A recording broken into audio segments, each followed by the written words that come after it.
महाकुंभ में अमृत स्नान का आरंभ हो गया है और पूरी दुनिया से लाखों लोग संगम नगरी में इस वक्त मौजूद हैं और घाटों पर पहुंच रहे हैं आज के पुण्य लाभ के लिए। तमाम तस्वीरें हमारे सहयोगी आप तक पहुंचा रहे हैं, एक जानकारी आप तक पहुंचा रही है। देखिए अद्भुत तस्वीरें महाकुंभ के इस अमृत स्नान की। अखाड़ों का अमृत स्नान आज है और एक एक करके अखाड़े पहुंच रहे हैं स्नान के लिए। श्रद्धालुओं का सैलाब संगम नगरी में इस वक्त और हर तरफ भव्य दृश्य, दिव्य दृश्य नजर आ रहे हैं। आरती हो रही है, लोग यहां पर झूम रहे हैं, गा रहे हैं, जयकारों के साथ, भजन कीर्तन के साथ यहां पर पहुंच रहे हैं। और यह भी बता दें आपको कि इस स्नान में यानी कि महाकुंभ में स्नान के लिए 40 करोड़ से ज्यादा लोग शामिल होने वाले हैं। दुनिया का सबसे बड़ा मैनेजमेंट, सबसे बड़ा प्रबंधन, वो भी सनातन की संस्कृति को आगे बढ़ाते हुए, एक ग्लोबल मैसेज देते हुए, वैश्विक संदेश देते हुए महाकुंभ का अमृत स्नान शुरू हो चुका है। हमारे साथ देखिए तमाम सहयोगी जुड़े हुए हैं, नजर आ रहे होंगे आपको। कुमार कुंदन हमारे साथ हैं, प्रीति रघुनंदन इस वक्त है, विपिन चौबे और मनीष भी हमारे साथ जुड़े हुए हैं। सबसे पहले कुमार के पास चलेंगे। कुमार, हम अखाड़ों की तस्वीरें देख रहे थे और देखिए प्रीति कुछ दिखाना चाह रही है। कुमार लौटूंगा, प्रीति कुछ दिखाना चाह रही हैं क्योंकि अखाड़े एक एक करके गुजर रहे हैं, साधु संत गुजर रहे हैं। प्रीति, ओवर टू यू। क्या है ये तस्वीर, क्या दिखाना चाह रही हैं आप दर्शकों को? देखिए ये तस्वीरें, देखिए ये वो एरिया है, ये वो जगह है जहां से इस वक्त हम आपको दिखा रहे हैं कि 6:15 महानिर्वाणी अटल अखाड़ा का जो संगम तट तक पहुंचने का तरीका है, जो रास्ता है, वो यही है रास्ता। और ये रास्ता हम आपको यहाँ पर दिखा रहे हैं। ये तस्वीरें देखिए, अथाह जन सैलाब इस वक्त साधु संतों का भी यहाँ पर अलग से नजर आ रहा है और ये तस्वीरें आपके सामने है। देखिए इस वक्त ये नागा साधु और साथ ही साधु संत समाज जो है वो एकत्रित होते हुए भीड़ आगे। और देखिए ये बड़ा सा रथ, इन रथ में कहा जाता है कि जो महामंडलेश्वर होते हैं वो विराजमान होते हैं, जो पीठाधीश्वर होते हैं वो विराजमान होते हैं। और इस वक्त 6:04 हो रहा है। 6:15 पर महानिर्वाणी और अटल अखाड़े के संत जो हैं वो संगम तट पर पहुंच जाएंगे, जिसकी तस्वीरें हम आपको दिखा रहे हैं। यहाँ पर भजन भी गुंजायमान है और देखिए आप एक नज़र में देखिए तो सिर्फ भगवा भगवा ही नजर आ रहा है। सनातन धर्म की पताका आपको ध्वज नजर आ रहा है और इसके साथ ही वो साधु संत रुक गए हैं पुलिस के आदेश के अनुसार। और देखिए जितने साधु संत हैं उतने ही रिजर्व पुलिस फोर्स की तैनाती भी उनके साथ नजर आ रही है, क्योंकि जब वो चलते हैं तो वो सिर्फ चलते ही नहीं है, कई दफे जैसे ही वो संगम तट पर आते हैं तो दौड़ने लगते हैं। और इस दौड़ के बीच में किसी तरह कोई हादसा ना हो जाए, ऐसे में बचाव करते हुए ये पूरा संत समाज आगे बढ़ता हुआ जाता है। रथ होते हैं और ये सिलसिला अब आप समझिए कि दोपहर 3 बजे के आसपास तक चलता रहेगा।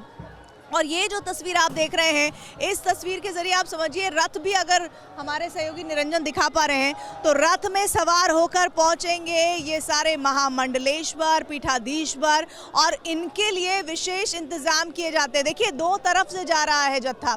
एक तरफ आप देखिए जो बड़ा रास्ता आपको दिख रहा है, यहाँ पर बड़े पैमाने पर साधु संत निकल रहे हैं, छत्र लिए हुए हैं और इन छत्र के नीचे वो पीठाधीश्वर हैं और साथ ही महामंडलेश्वर, आचार्य महामंडलेश्वर हैं और इनमें नागा साधु भी हैं जी। वो तस्वीर आपको हम दिखा रहे हैं। वहीं दूसरी तरफ देखिए, दूसरी तरफ आप ये देखिए पीपा पुल का वो रास्ता आपको हम दिखा रहे हैं, वहाँ पर भी बहुत भीड़ है और उनको अपने कैमरे में कैद करने के लिए लोग जैसे तैसे अपने कैमरे को ऑन किए हुए हैं कि कोई एक ऐसी तस्वीर। और ये देखिए नागा साधु की, निरंजन ये तस्वीर दिखाइए, ये नागा साधुओं की तस्वीर देखिए, नागा साधुओं का वो जत्था जिसका इंतजार रहता है, जो सबसे ज्यादा आकर्षित करता है लोगों को। यहाँ पर रात भर इंतजार होता है, इनकी एक भभूत का थोड़ा सा हिस्सा मिल जाए तो वो माथे पर तिलक लगा ले और यहाँ पर आने का उनका जो धर्म है वो पूरा हो जाए। और ये देखिए इस वक्त आपको हम दिखा रहे हैं बड़ी संख्या में नागा साधु नजर आ रहे हैं, वो रुक गए हैं कैमरे में क्योंकि मीडिया बहुत ज्यादा है, हो सकता है बहुत सारी तस्वीरें आपको नजर ना आए, लेकिन नागा साधु एकत्रित हो गए और जब ये चलते हैं तो फिर इनके हाथों में शस्त्र होते हैं। देखिए शस्त्रों के साथ साथ नागा साधु नाचते गाते, वो ये नहीं परवाह करते कि उनके अगल बगल आसपास कौन लोग हैं। इसीलिए ये भी बार बार कहा जाता है कि जब नागा साधु चल रहे हो, जब नागा साधु चल रहे हो तो किसी तरह की रोक ना हो, उनके बीच में कोई रुकावट ना आए, इसका विशेष ध्यान दिया जाता है। ये देखिए, ऐसा लग रहा है कि वो जो जन सैलाब आप देख बिल्कुल रहे थे, बिल्कुल, ये एक तस्वीर आपने दिखाई नागा साधु यहाँ से आगे की तरफ बढ़ते हुए। एक बार विपिन के पास भी चलेंगे। विपिन, क्या तस्वीर दिखाना चाह रहे हैं आप? ये वो दल है जो शस्त्र के साथ साथ शास्त्रों का भी ज्ञान रखता है और देशी विदेशी अपने चाहने वालों के बीच महामंडलेश्वर नागा साधु पीठाधीश्वर की मौजूदगी में पहले शाही स्नान में शामिल होने के लिए ये तमाम लोग अब आगे की तरफ बढ़ रहे हैं। और इस तरफ दिखाइए, यही वो तस्वीर है जिसका इंतजार प्रयागराज, सनातन धर्म अखाड़े और यहाँ पर स्नान करने वाले लोग सालों करते हैं। और उस तस्वीर को हम आपके सामने दिखा रहे हैं और ये तस्वीर बताता है कि इस कड़कड़ाती हुई ठंड में गंगा के किनारे ये सनातन धर्म की ताकत है जो इनको इस जो तस्वीर है, ये जो तस्वीर है संगम में उस समागम की तस्वीर है जो बताती है कि सनातन धर्म में धर्म के कितने मार्ग हैं, कितने वैचारिक पथ हैं और सभी आकर एक ही जगह मिलते हैं। तो ये अपने आप में अलौकिक दृश्य है और ये दृश्य सैकड़ों साल से हिंदुस्तान, भारत और दुनिया देखता रहा है। पूरी दुनिया को यह संदेश जाता रहा है। मनीष के पास चलूंगा एक बार फिर से। मनीष, अगर आप तस्वीरें दिखा पाए, क्या हो रहा है इस वक्त वहां पर आप जहां पर मौजूद है, क्योंकि नागा साधुओं का जत्था तो अमृत स्नान के लिए निकल चुका है। जी बिल्कुल, मैं इस वक्त मौजूद हूँ निरंजनी अखाड़े पे और निरंजनी अखाड़े के साधु संत और नागा हैं वो निकल चुके हैं शाही स्नान के लिए। अखाड़ों से धीरे धीरे ये लोग अब आगे की तरफ बढ़ रहे हैं और 6:05 पर निरंजनी अखाड़े के निकलने का समय था और 7:05 पर यह घाट पर पहुंचेंगे और शाही स्नान करने के बाद ये अखाड़े में वापस आएंगे। तो अभी फिलहाल अखाड़े के जो साधु संत जो नागा हैं वो अखाड़े से भी निकल चुके हैं। हम आपको थोड़ी यहाँ दिखाएंगे। जो देखिए, जो यहाँ के मंडलेश्वर और महामंडलेश्वर हैं उनका रथ भी यहाँ से निकल चुका है और सबसे आगे नागा साधु इस जुलूस में चलेंगे। उसके पीछे बाकी जो अखाड़े के संत महात्मा हैं वो भी उनके पीछे रहेंगे। तो इस तरीके से जुलूस के शक्ल में जो है ये अखाड़े धीरे धीरे जी बिल्कुल मनीष, जहां पर वो पहुंचकर शाही स्नान करेंगे। मनीष, जिस तरीके से अमृत स्नान की बात कही जा रही है, प्रथम अमृत स्नान, और उसके लिए ये अखाड़े निकल चुके हैं। आगे देखिए नागा साधुओं का जत्था चल रहा है। और आपको बता दें, दर्शकों को बता दें कि ये परंपरा 100 या 200 वर्ष की नहीं है। आदि गुरु शंकराचार्य ने अखाड़ों के इस स्नान की परंपरा की शुरुआत की थी और जिस तरीके से ये परंपरा आगे बढ़ती गई ये अपने आप में अद्भुत है, क्योंकि इसका विस्तार होता गया। कुमार कुंदन हमारे साथ जुड़े हैं। कुमार, अखाड़ों की बात हो रही है, नागा साधुओं की बात हो रही है। देखिए, अखाड़ों के छावनी में प्रवेश यानी उनकी पेशवाई से लेकर इस अमृत स्नान तक कई सारी परंपराएं जुड़ी हुई हैं, कई सारी कथाएं और कथानक इससे जुड़े हुए हैं और एक एक वो दृश्य अब हम सबको नजर आ रहा है। क्या बताना चाहेंगे आप दर्शकों को इन परंपराओं से जुड़ी कुछ अलग बातें, कुछ अनूठी बातें, क्योंकि वर्षों से पूरी दुनिया इन परंपराओं को देख रही है।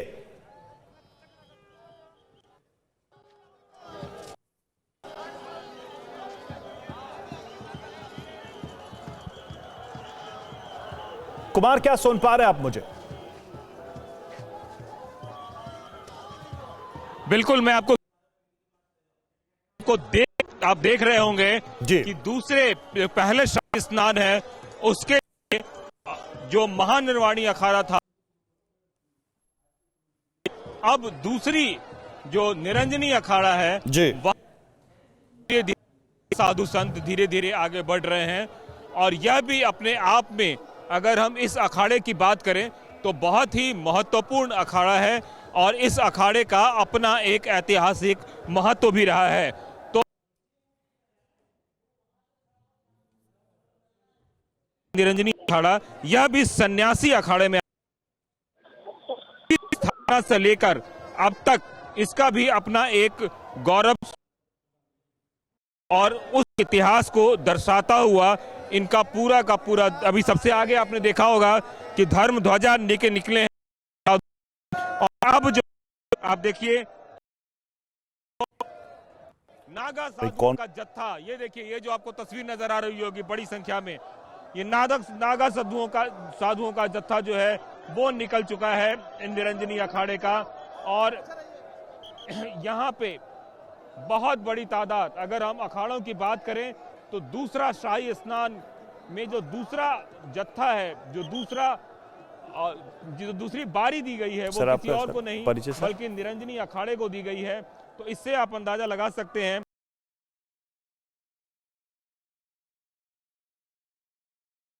अगर हम वैसे जिस तरीके से ये तस्वीरें अपने आप में एक संदेश है पूरी दुनिया के लिए, पूरे संसार के लिए। और इस वक्त उस परंपरा का निर्वहन हो रहा है जिस परंपरा को ये भारत सदियों से देखता आ रहा है। और हमारे तमाम सहयोगी देखिए अलग अलग जगहों पर इस वक्त महाकुंभ में मौजूद हैं, संगम नगरी में मौजूद हैं, लेकिन हमारे साथ स्टूडियो में इस वक्त प्रोफेसर रामराज उपाध्याय भी जुड़ चुके हैं, जो कि श्री लाल बहादुर शास्त्री राष्ट्रीय संस्कृत विश्वविद्यालय से संबद्ध हैं। प्रोफेसर रामराज, जो तस्वीरें हम दिखा रहे हैं और जिस परंपरा को हम इस वक्त देख रहे हैं, ये परंपरा क्या कहती है? ये दुनिया भर से आए साधु संत, ये अखाड़े, ये महामंडलेश्वर, इन सब का अमृत स्नान के लिए इस तरह से कूच करना, और इन सब में छुपा कोई संदेश, क्योंकि अलग अलग मत और मतांतर के सभी साधु, सभी पंथों के लोग आज एकजुट हैं और ये बता रहे हैं कि सनातन की धारा एक ही है, सबका संगम एक ही स्थान पर है। देखिए, प्रयागाख्यम महातीर्थम भवरोगस्य भेषजम लिखा गया कि प्रयाग महातीर्थ है और भवरोग की वह औषधि है, यानी भवरोग को समाप्त करने का वह केंद्र है।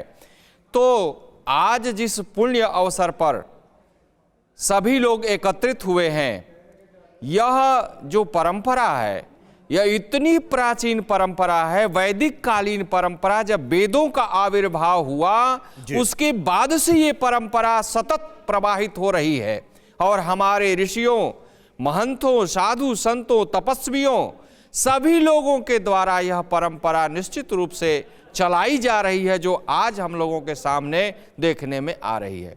तस्मात् स्नानम निसेवेत श्री पुष्टि आरोग्य वर्धनम, ऐसा दक्ष स्मृति में लिखा गया।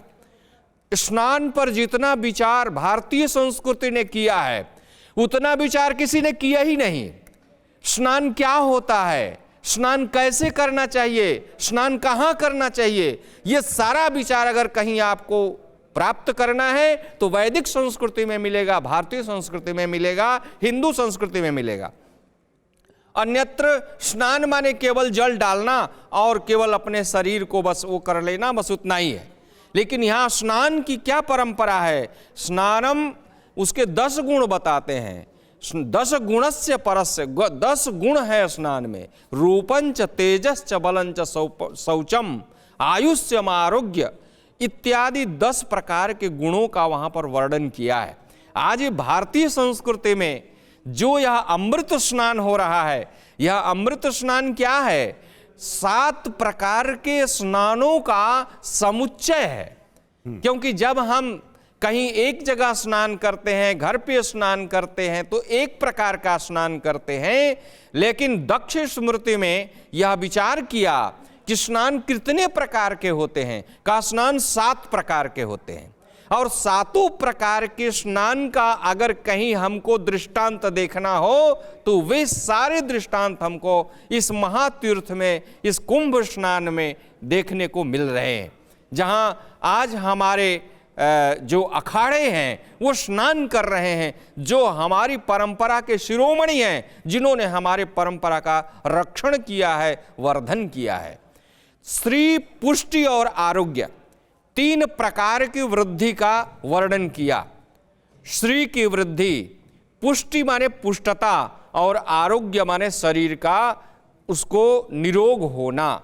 ये तीनों प्रकार के लाभ इस व्यक्ति को प्राप्त होते हैं। तो इस प्रकार से जो यहाँ पर यह संगम का परिदृश्य है, यह परिदृश्य अद्भुत है। और इस बार जो महायोग बना है, इस महायोग प्रोफेसर का रामराज, तो कहना ही क्या। आपने स्नान की महिमा बताई और खासकर महाकुंभ में जो अमृत स्नान है उसकी, लेकिन मेरा प्रश्न ये था कि भारत में अलग अलग पंथों और विचार के साधु संत हैं और हम अखाड़े भी देख रहे हैं अलग अलग मत के, लेकिन संगम में स्नान के लिए सबको एक तरीके से ये आध्यात्मिक संदेश पहले ही पहुंच जाता है कि उन्हें एक साथ इस स्नान के लिए उपस्थित होना है। और जो कि हम देख भी रहे हैं, इसमें क्या छुपा हुआ है संदेश सनातन धर्म का, तब जबकि सनातन धर्म के कितने मत और मतांतर होते हैं, लेकिन यहां पर हम समागम देख रहे हैं। हम इसका उत्तर आपसे लेंगे, एक तस्वीर भी दिखाते चले। प्रीति हमारे साथ जुड़ी हुई, हमारे सारे सहयोगी इस वक्त वहां पर मौजूद है। प्रीति, आपके पास मैं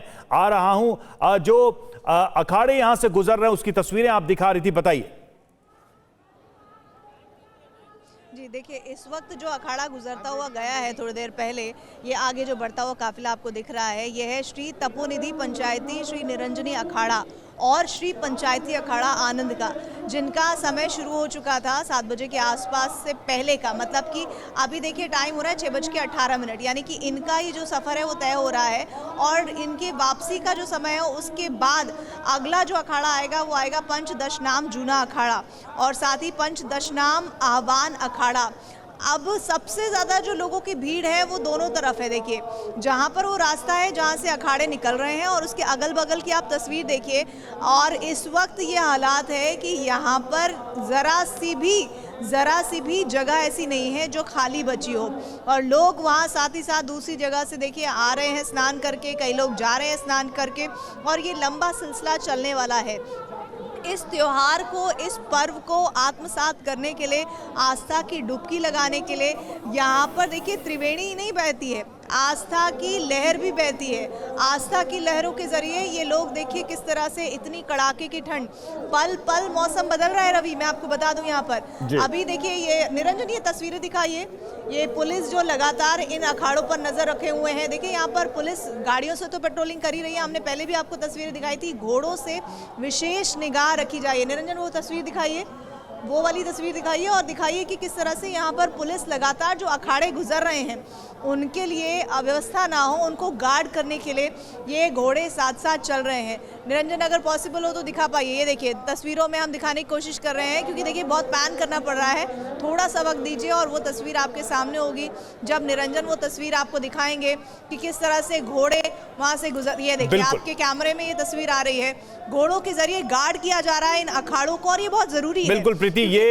एक तस्वीर जो आपने दिखाई है कि किस तरीके से इस पूरे प्रबंधन को किया जा रहा है, जिसमें आप देखिए कि घुड़सवार दस्ता भी मौजूद है ताकि ऊंचाई से वो देख भी सके कि कौन कहां से गुजर रहा है। प्रीति, लौटेंगे आपके पास, एक बार फिर से कुमार कुंदन के पास चलते हैं। कुमार, बताइए क्या तस्वीरें आप देख पा रहे हैं, चूंकि अखाड़े एक एक करके यहां से गुजर रहे हैं अमृत स्नान के लिए, और अलग अलग वेशभूषा, अलग अलग रंग, अलग अलग उत्साह भी हमें देखने को मिल रहा है इन तस्वीरों के माध्यम से।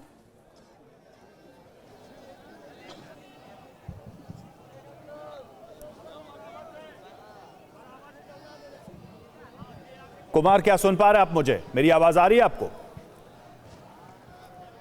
बिल्कुल मैं आपको सुन पा रहा हूं। और इस वक्त निरंजनी अखाड़ा जो है धीरे धीरे शाही स्नान के लिए निकल रहा है, जिसे हमारी और उनका साफ कहना था कि यह कुंभ अपने आप में बहुत महत्वपूर्ण है, क्योंकि भगवान राम की जो प्राण प्रतिष्ठा हुई पिछली बार, उसके बाद से मतलब बड़ा महाकुंभ है। तो कई सारे भक्तजन इसको कई संज्ञा और कई उपनाम से भी जान रहे हैं, का में अलग है।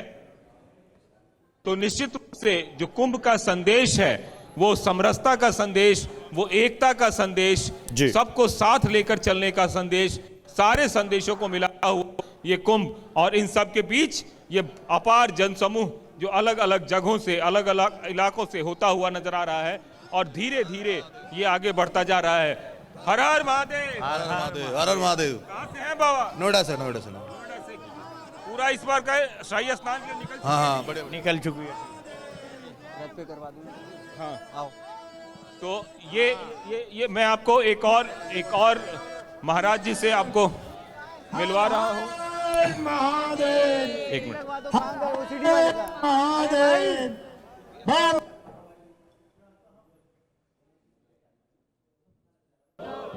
जय गुरुदेव। पर चढ़ेंगे इंटरव्यू लेने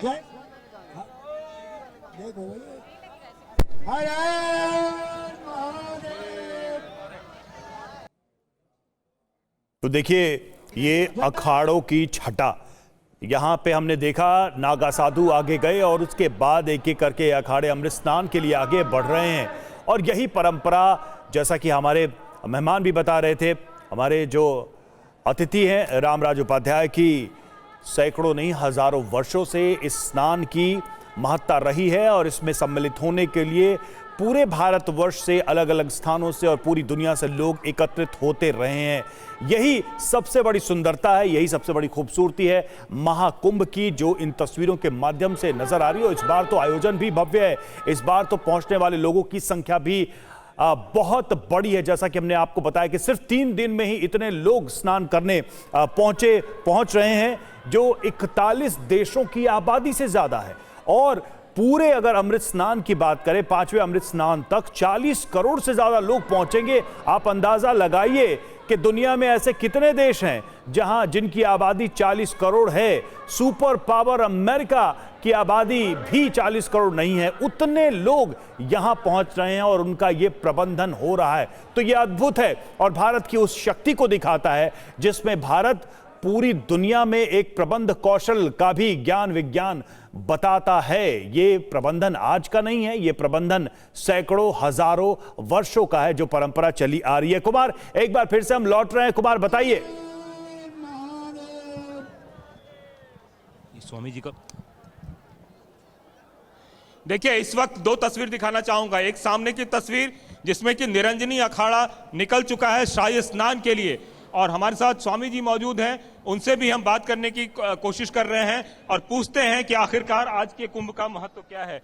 महाराज, कितना महत्वपूर्ण है आज का ये कुंभ? आज का कुंभ 144 वर्ष बाद जो नक्षत्र और ग्रह का योग बना है, संयोग बना है, उसके लिए बहुत महत्वपूर्ण इसलिए है कि इस समय समस्त भारतवर्ष की जनता आस्था के हृदय में आस्था को बसा करके और ईश्वरी शक्तियों को धारण करके यहाँ पर संतों का दर्शन करने आई है, संतों से आशीर्वाद प्राप्त करने आई है। तो जो आशीर्वाद उनको मिल रहा है, उनसे उनके पाप दूर हो रहे हैं। कहते हैं आज के दिन देवता भी ललायित रहते हैं स्नान के लिए। बिल्कुल, देवताओं के साथ साथ आध्यात्मिक संपूर्ण शक्तियां और भौतिक संपूर्ण शक्तियां इस समय ललायित है स्नान करने के लिए और संत महापुरुषों का दर्शन करने के लिए। जो संत महापुरुष हिमालय से यहाँ साधना करके आए हुए हैं, उन सबकी दिव्यता का दर्शन करने के लिए संपूर्ण सृष्टि के जीव मतलब ललायित है। रामलला के मंदिर के बनने के बाद पहला महाकुंभ हो रहा है। कितना बड़ा सौभाग्य है ये। बहुत बड़ा सौभाग्य है कि भगवान श्री राम का मंदिर भव्य और दिव्य बना और पूरे भारतवर्ष के जनता ने पूरे विश्व में उस मंदिर को बहुत सराहा और बहुत प्रशंसा की कि इतना दिव्य और भव्य मंदिर बना है। इसी प्रकार ये जो महाकुंभ है, मंदिर के बाद में माननीय प्रधानमंत्री जी और माननीय योगी जी के सहयोग से जो ये कुंभ भव्य होने जा रहा है, दिव्य होने जा रहा है और व्यवस्थित होने जा रहा है, उसके लिए वो दोनों भी धन्यवाद के पात्र हैं। और जनता के अंदर आध्यात्मिक लहर जागृत हो गई है।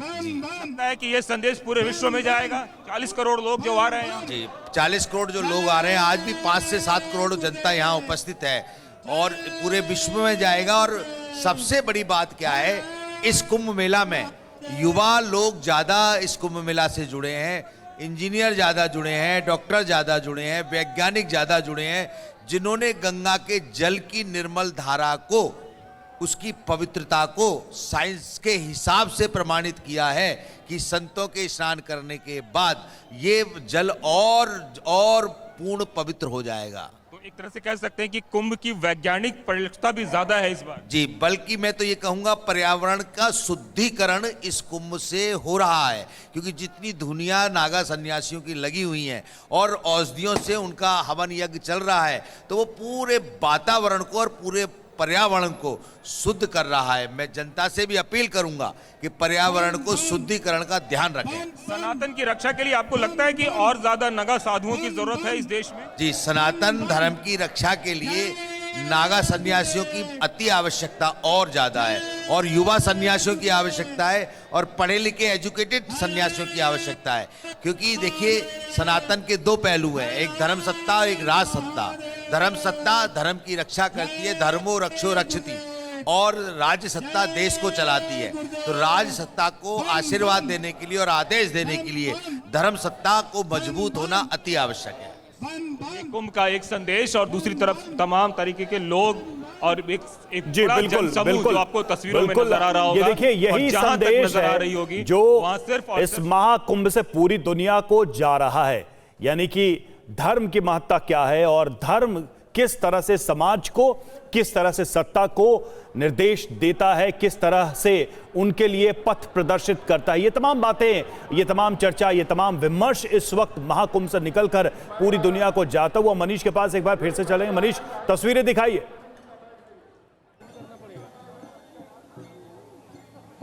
जी बिल्कुल, देखिए निरंजनी अखाड़े से जो शाही स्नान के लिए साधु संत है वो निकल चुके हैं। सबसे आगे नागा साधु निकल चुके, इसके बाद एक के बाद एक रथों पर जो मंडलेश्वर महामंडलेश्वर ये मौजूद है। हम अपने कैमरामैन दुर्गेश से कहेंगे कि आप इस तस्वीरों को दिखाइए कि जिस तरीके से देख रहे एक कतारबद्ध तरीके से जो है ये रथ लगे हुए हैं और जिस पर अखाड़े के साधु संत सब लोग इस पर मौजूद हैं। इसके अलावा यहाँ आने वाले श्रद्धालु और संतों के जो भक्त है वो बड़ी संख्या भी अखाड़ों में मौजूद है और ये सभी लोग शाही स्नान के लिए एक साथ यहाँ से निकल चुके हैं और अब इसके बाद ये संगम नोच जाएंगे। संगम नोच पर जो है वहाँ पे शाही स्नान करने के बाद ये पुनः जो है अपने अखाड़ों पर वापस आए। और लेकिन हम ये बताएंगे आपको कि लगातार जो लोगों की आने की जो सिलसिला है वो लगातार जारी है। आप देख सकते हैं बड़ी संख्या में लोग अखाड़े में अभी भी आ रहे हैं और अखाड़ा का जो शाही स्नान होना है वो एक जुलूस की शक्ल में निकाला जा रहा है और वो जुलूस अब तक यहाँ से निकल चुका है।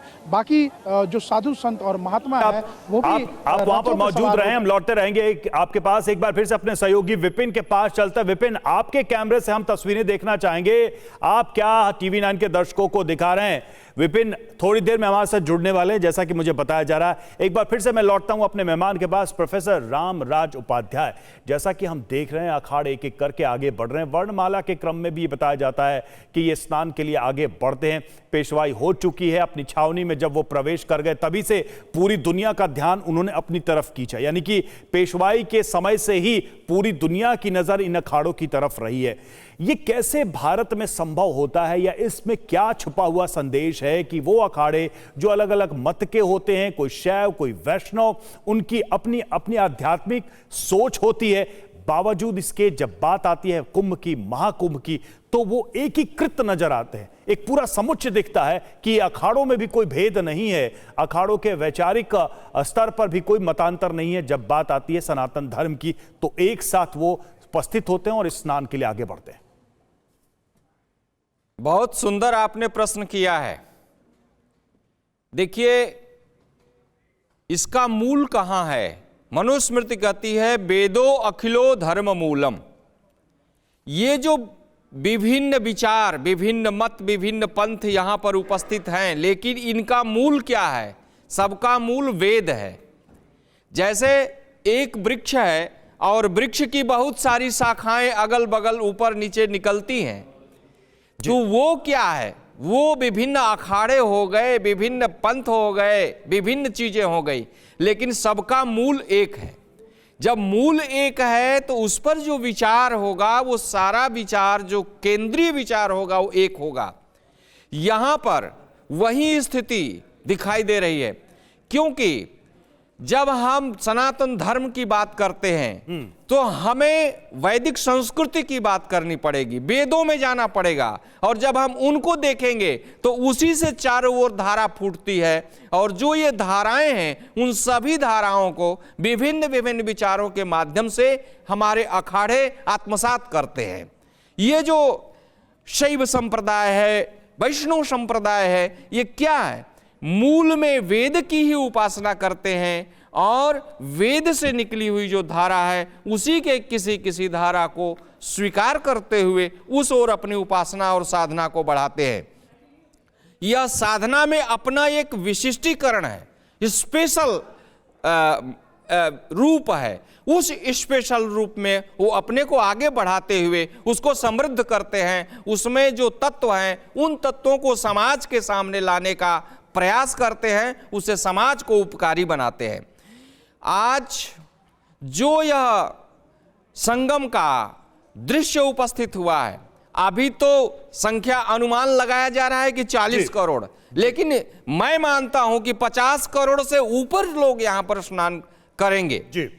जो श्रद्धा भावना हमारे युवा शक्ति में अब दिख रही है, भगवान श्री राम की प्रतिष्ठा के बाद जो हमारा जन जन जागृत हुआ है, सभी को धर्म के प्रति क्या है इसको जानने का एक ये तस्वीरें उस भाव को दिखाती हैं, ये तस्वीरें उस परंपरा को दिखाती हैं, ये तस्वीर उस सनातन की शक्ति को दिखाती है जो अहिंसा के साथ पूरी दुनिया को संदेश भी देता है। ये तस्वीरें भारत भूमि के उस धन को दिखाती हैं जिसे हमने हजारों वर्षों से संजोया है और आगे भी इसे उसी शक्ति के साथ, उसी भाव के साथ लेकर जा रहे हैं। दुनिया का सबसे बड़ा प्रबंधन और आयोजन है महाकुंभ, जिसकी तस्वीरें आप देख रहे हैं। और भारत ही नहीं, दुनिया के हर हिस्से से लोग यहां पहुंच रहे हैं इस आध्यात्मिक उत्सव में सम्मिलित होने के लिए, और इस पर चर्चा भी हम लगातार कर रहे हैं। हमारे साथ दो खास मेहमान प्रोफेसर रामराज उपाध्याय श्री लाल बहादुर शास्त्री संस्कृत विश्वविद्यालय से जुड़े हुए हैं और आचार्य डीपी शास्त्री हमारे साथ इस वक्त हिंदू धर्म गुरु जुड़े हुए हैं। आचार्य डीपी शास्त्री जी, एक प्रश्न जो लगातार हम यहां पर इस पर विचार भी कर रहे हैं, इस पर मंथन भी कर रहे हैं कि आखिर ये जो संदेश है महाकुंभ का, वो मूल संदेश क्या है? ये समागम, संगम पर जो आज हुआ है, ये आध्यात्मिक है, ये वैश्विक है, ये क्या है? इसको किस तरह से देखा जाए, किस तरह से परिभाषित किया जाए? देखिए, एक तो बहुत सारी शुभकामना मकर संक्रांति और महाकुंभ के लिए। आज जो स्नान ध्यान शुरू हुआ है, पुख नक्षत्र और पुनर्वसु नक्षत्र का योग काल में शुरू हुआ है। ज्योतिषी गणना के हिसाब से थोड़ा मैं बता देना चाहता हूँ। एक नक्षत्र देवगुरु बृहस्पति का है, एक नक्षत्र शनि का है, कर्क राशि में चंद्र मंगल का योग है जिसे लक्ष्मी नारायण योग मानते हैं। और देवगुरु बृहस्पति जब 12 वर्ष बाद लौट करके उस राशि में आते हैं तो वृष राशि में देवगुरु बृहस्पति का संचार है। तो प्रयाग में महाकुंभ का आयोजन किया जाता है। 12 वर्ष के उपरांत 13 वर्ष तक इनकी गणना, ज्योतिषीय गणना होती है, तो प्रायः 12 वर्ष में महाकुंभ लगता है। ये कुंभ का क्या कथा है, कुंभ स्नान क्या है, ये बिल्कुल अध्यात्म है और अनादिकाल से है। ठीक है आचार्य जी, मैं रोक रहा हूं आपको, आप अपनी बात पूरी करिएगा, मैं आपके पास लौट रहा हूं। इस वक्त हमारे एक सहयोगी है कुमार कुंदन, जो इस वक्त वहीं पर मौजूद हैं। कुछ तस्वीरें वो हमको दिखाना चाह रहे हैं। कुमार, ओवर टू यू, क्या तस्वीरें आप दिखाना चाह रहे हैं? The message on the disciples and everyone who is sitting here. All the disciples and everyone sitting here, we are all the propagators of Sanatan Dharma. Okay. This is life in accordance with natural law. This is the true meaning of it. So this is basically for the sake of Sanatan, you people are doing everything. Hanji. And is it any chant, mantra or something you want to chant in front of our camera? Har Har Mahadev. This is the only mantra. That's the only mantra, especially for today. This is the मूल मंत्र। So जो हर हर महादेव का मंत्र है, जो मूल मंत्र है, वही मंत्र है, और उसी मंत्र को लेकर जितने भी डिसाइपल्स हैं, महाराज जी आप लोग भी महाराज जी के शिष्य हैं, किस तरीके का उत्साह देख रहे हैं आज? बहुत बढ़िया भव्य प्रोग्राम है पूरा। आप देखिए, ये महाकुंभ 144 साल बाद आएगा। कितनी पीढ़ियाँ गुजर जाएंगी जब हम लोग का आएगा। ये बहुत ही सौभाग्य की बात है और महाराज जी का बहुत बहुत स्नेह और प्यार है कि हम लोगों को यहाँ पे आने का सौभाग्य प्राप्त हुआ। महाराज जी, आप किस तरीके से संदेश देना चाहेंगे धर्मध्वज के साथ? और भी महाराज मैम, किस तरह का संदेश देंगी आप, जो लोग हैं जो जा रहे हैं सब लोग? अच्छा, उनसे ही करिए रोल। बिल्कुल कुमार, देखिए पूरी दुनिया से लोग पहुंच रहे हैं और जिस तरीके का ये आध्यात्मिक समागम है, जैसा हम कह भी रहे हैं के तमाम विचार और आध्यात्म से जुड़ी विचारधाराएं यहां आज आकर मिल रही हैं। ये सिर्फ स्नान नहीं है, अमृत स्नान है और इसका पुण्य लाभ जो है वो सदियों का है। देख पा रहे हैं, इसको विटनेस कर पा रहे हैं, तो ये हमारे लिए बहुत सौभाग्य की बात है। और इसमें सिर्फ हिंदू ही नहीं बल्कि मुझे लगता है हर धर्म के लोग आ रहे हैं, हर देश से आ रहे हैं श्रद्धालु, तो ये अपने आप में बहुत अच्छी बात है। और जो अभी तक ये सोच रहे हैं कि भीड़ की वजह से हमें नहीं निकलना है घर से या नहीं जाना है, तो मैं बोल रही हूँ कि ज़िंदगी में एक बार जो सौभाग्य प्राप्त हो रहा है उसे यूं ही ना जाने दें, क्योंकि ये अमृत वो वर्षा, ये अमृत की वो बेला है जो बड़े नसीबों से मिलती है। आपने कब तय किया कि आपको भी सन्यासी बनना है, इसमें आना है? किसने बोला मैंने सन्यास ले लिया है? अच्छा, नहीं, जो वेशभूषा सब कुछ आपने अपनाया है उसको देख के ऐसा लग रहा है। तो मतलब ये वेशभूषा कोई भी रखेगा आप उसे सन्यासी घोषित कर देंगे? नहीं, जिस तरीके के बालों का स्वरूप है, जिस तरीके से जटाओं का स्वरूप है, आमतौर पे लोग सन्यासियों को इस तरीके से देखते हैं। नहीं नहीं, बिल्कुल नहीं। आजकल ये जब आपके मन में श्रद्धा ज़्यादा बढ़ जाती है, आप अपना रूप किसी भी प्रतिरूप में मुझे लगता है ढाल सकते हैं। और मैं ये पिछले 2 साल से ये रूप रखना चाहती थी, लेकिन मेरे प्रोफेशन की वजह से मैं नहीं कर पा रही थी। अब मुझे मौका मिला है तो मैं कर रही हूँ। आप प्रोफेशनली क्या है वैसे, क्या प्रोफेशन है आपका? ये तो मुझे लगता है अभी पूरे देश में ही चर्चा चल रहा है। अच्छा, कई सारे लोग ये भी कहते हैं कि वायरल होने के लिए भी आप लोग इस तरीके से कर रहे हैं। अब देखिए, मैं तो पहले से ही वायरल थी। मैं पहले से ही देश में वायरल थी। अच्छा। मुझे कई बार वायरल किया गया है और सबसे बड़ा योगदान उसमें मीडिया का है। अच्छा। ठीक है, तो मुझे वायरल होने की और खास ज़रूरत पड़ी नहीं है, क्योंकि मैं अब 10 बार हो चुकी हूँ। तो अब मेरी श्रद्धा है कि मुझे जैसे रहना मैं वैसे रह रही हूँ। किस तरीके का मैसेज लोगों को देना चाहेंगे आप?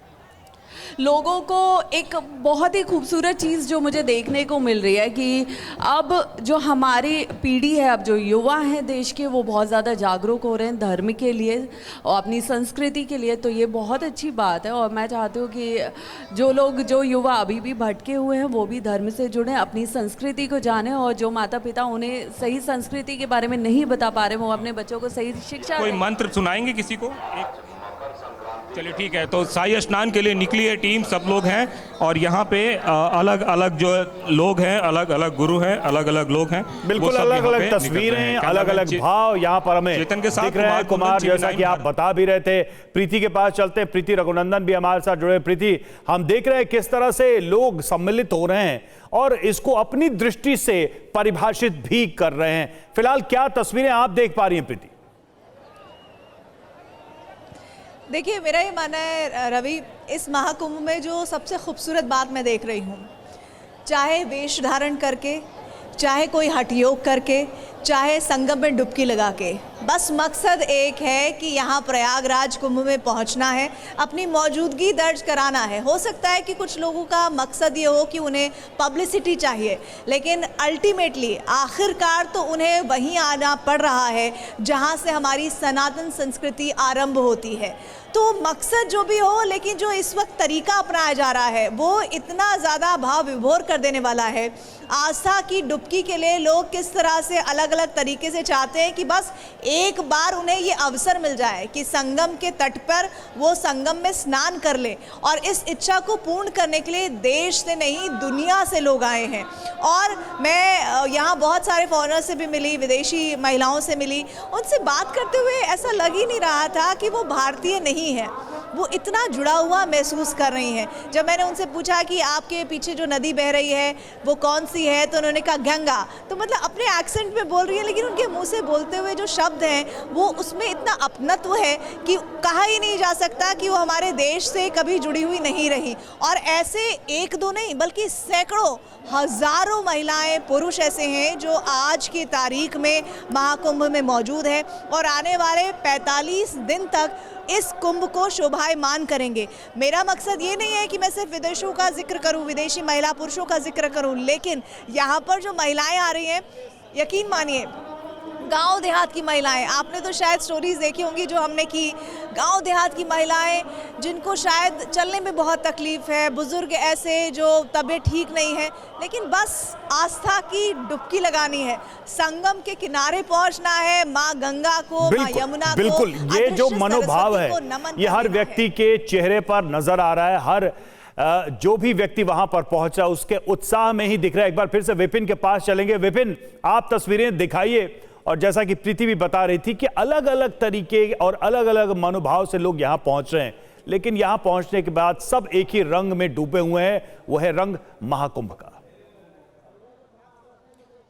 जब बिल्कुल रवि, प्रीति ने बिल्कुल सही कहा। और मैं चूंकि गंगा के तट पर खड़ा हूं और मेरे पीछे आप देखिए कि ये भीड़ आ रही है, जा रही है और स्नान करके ये तमाम लोग वापस लौट रहे हैं। क्या कहना चाहेंगे आप लोग?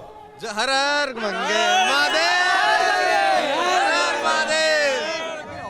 ये जो उत्साह है ये बताने के लिए काफी है कि खुले आसमान के नीचे गंगा के किनारे जब ठंड इतनी ज्यादा है तो इस ठंड में जो लोग ठंडे पानी में स्नान कर रहे हैं, यही ताकत है इस धर्म की। और यहाँ वैसे तो हिंदू धर्म कई जातियों में, कई वर्गों में, कई उसमें टुकड़ों में बटा हुआ है, लेकिन यहाँ आने के बाद वो सनातनी हो जाते हैं और उनका कोई जाति नहीं रह जाता, कोई वो नहीं, सिर्फ हिंदू धर्म में वो हो जाते हैं और वो एकता यहाँ पर नजर आती है।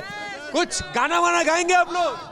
हर महादेव, हर महादेव गाएंगे। राम, जय श्री राम, जय श्री राम, जय श्री राम, जय श्री राम। कहाँ से आए हैं आप लोग? ओडिशा, पूर्णिया, बिहार से। ओडिशा। पीएम लोगों से इंतजाम है, ये बताइए।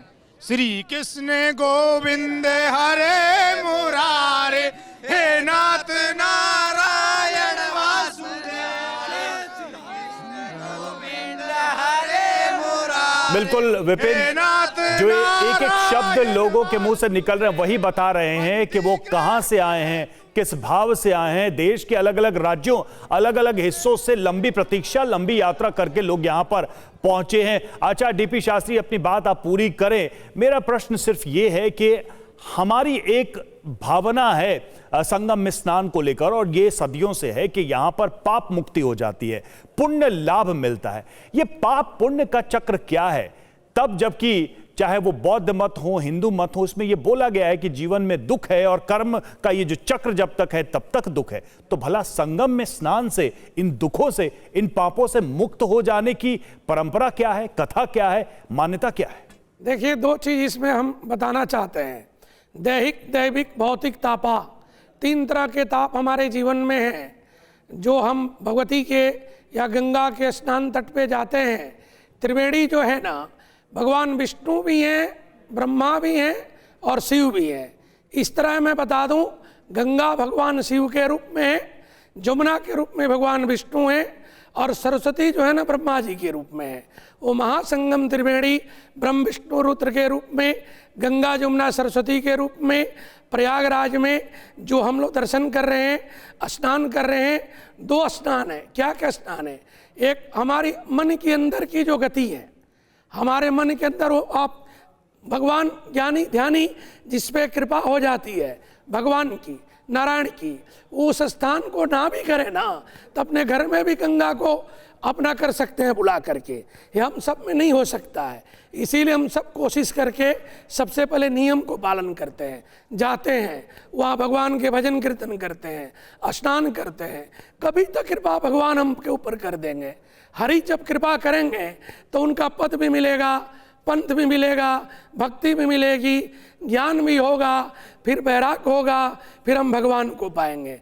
ये जितना मेला देख रहे हैं, जो संप्रदाय का मेला है, हम जितने लोग जुड़े हुए हैं इसमें, सब कोई ना कोई इष्ट के साधना किया हुआ है और ये 12 वर्ष इंतजार करते हैं कि कब महाकुंभ लगेगा और कुंभ में जा करके हम अपने बुद्धि के, शक्ति के, स्थान के, ज्ञान के हम देंगे। किसको देंगे? सनातन को, हम भारतवासियों को। अब देखिए, रसिया का जितना जनसंख्या नहीं है, यूएसए के जितना जनसंख्या नहीं है, उससे ज्यादा लोग कुंभ में स्नान करने आ रहे हैं। बिल्कुल। पाकिस्तान की जो संख्या नहीं है, उससे ज्यादा लोग नहाने आ रहे हैं। बिल्कुल, पूरी दुनिया। क्यों आ रहे हैं? उसका एक कारण है, उनको विश्वास है, श्रद्धा है कि माँ गंगा के पावन तट पे बिल्कुल पूरी दुनिया तो हमारी कामना इस महासमागम को देखकर हैरत है, हैरान है, आश्चर्यचकित है। इस पर हम प्रोफेसर उपाध्याय का भी विचार लेंगे। प्रोफेसर उपाध्याय, जो सवाल मैंने किया, आप इसको कैसे देखते हैं? ये पाप मुक्ति पुण्य लाभ की मान्यता क्या है? और भला एक संगम में स्नान से किसी को, किसी भी व्यक्ति को अपने कर्मों के चक्र से मिले पाप से मुक्ति कैसे मिल सकती है? क्या कथा है, क्या मान्यता है? देखिए, प्रयागाख्यम महातीर्थम भवरोगस्य भेषजम कहा है। असल में कुंभ का जब आविष्कार हुआ तो वहाँ क्या लिखते हैं? वहाँ लिखते देव दानव संवादे मध्यमाने महोदधौ उत्पन्नोऽसि तदा कुंभ विष्णुना विधृता स्वयं।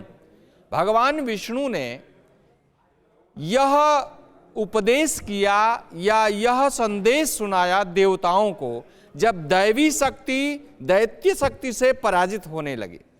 कहा कि ये तो पॉजिटिविटी जब निगेटिविटी से पराजित होने लगेगी तो संसार में कोई काम नहीं होगा। पुण्य जब पाप से भारी पड़ जाएगा, जब पाप पुण्य से भारी पड़ जाएगा तब तो विपरीत क्रिया हो जाएगी। इसलिए भगवान ने कहा कि समुद्र का मंथन होना चाहिए और अमृत निकलना चाहिए, उस अमृत से जगत का कल्याण होगा।